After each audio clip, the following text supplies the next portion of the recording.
Halo semuanya, salam kenal. Semoga teman-teman semua dalam keadaan baik dan patut kita syukuri. Pada video ini, saya ingin berbagi pengalaman saya terkait dengan mendapatkan skor TPA lebih dari 500 satu kali tes dan waktu saya belajar hanya 1 bulan. Sebelumnya, saya mohon maaf jika suara ataupun video dalam video ini kurang jelas karena saya menggunakan media Zoom dan alat yang seadanya. Pertama-tama, saya mau disclaimer dulu bahwa saya memiliki background matematika dan tujuan saya mengambil tes ini sebagai salah satu persyaratan melamar pasca sarjana kampus dalam negeri. Kemudian yang kedua, saya di sini tidak bermaksud untuk menggurui bahwa saya yang paling hebat, tidak sama sekali. Saya bertujuan buat video ini yaitu hanya berbagi pengalaman saya yang siapa tahu bisa bermanfaat buat teman-teman yang mau mengambil tes TPA dalam waktu dekat ataupun dalam waktu yang jauh. Kemudian saya mengikuti tes ini tanggal 6 bulan Desember tahun 2023 di Lekantara secara online. Teman-teman bisa mendaftar ujian TPA secara online ataupun offline, tergantung dengan aktivitas teman-teman saja gitu. By the way, ini buktinya saya meraih skor lebih dari 500 dalam tes TPA.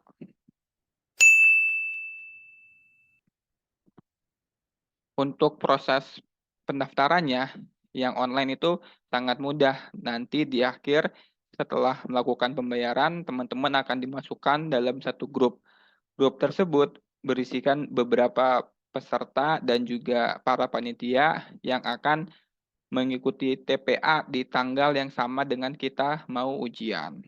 Selain itu, di dalam grup tersebut juga akan dijelaskan aplikasi, beberapa peraturan, tutorial, dan lain sebagainya. Dan juga selain itu, panitianya juga sangat membantu jika ada kendala, kesulitan pada peserta, baik itu sebelum tes dan juga saat hari H tesnya. Buat teman-teman yang mau ikut tes TPA, baik itu secara online ataupun offline, bisa dilihat jadwalnya di kolom deskripsi, karena linknya akan saya cantumkan di kolom deskripsi. Oke, sekarang kita bahas dulu mulai dari yang pertama, yaitu apa itu tes TPA. Sebentar, saya mau share screen dulu. Oke, TPA atau tes potensi akademik.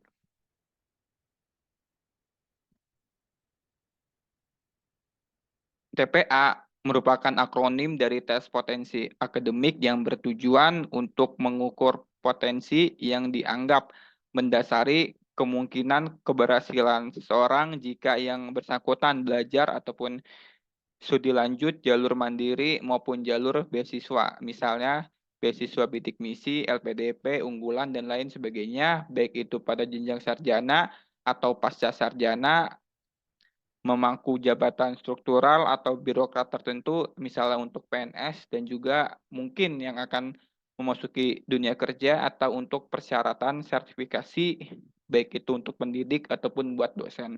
Jadi ini adalah background dari apa itu TPA. Nah, kemudian yang berikutnya adalah materi dan waktu TPA.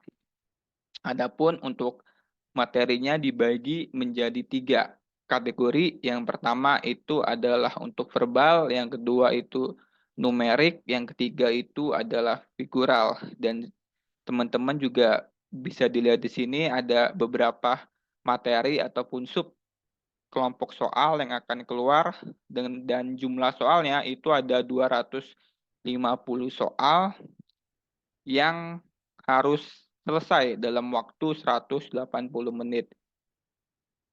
Kemudian yang berikutnya adalah ini ada 2 rekomendasi buku dari saya. Yang pertama itu adalah bukunya Rekor TPA atau Bappenas terlengkap, dan juga yang kedua adalah kitab Numerik dan Penalaran. 2 buku ini yang saya baca, yang saya pelajari kurang lebih selama 1 bulan sebelum ikut tes TPA-nya.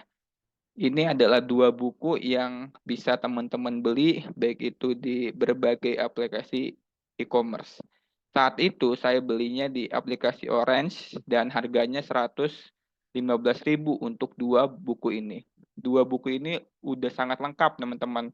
Di sini juga tersedia materinya, contoh soal, dan juga pembahasan. Jadi 2 buku ini bisa teman-teman mempelajari untuk mengikuti tes TPA. Saya belajar dari 2 buku ini.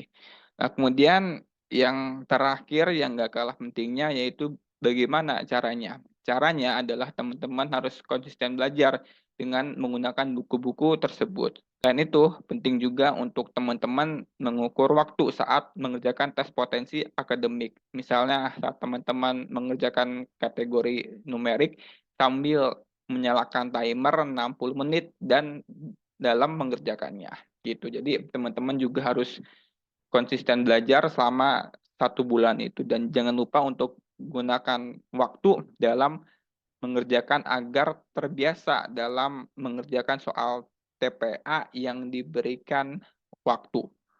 Nah, kemudian selesai sudah sharing saya pada video ini. Nextnya kira-kira mau bahas apa nih terkait dengan tes potensi akademik? Berikan komentarmu di kolom komen. Terima kasih.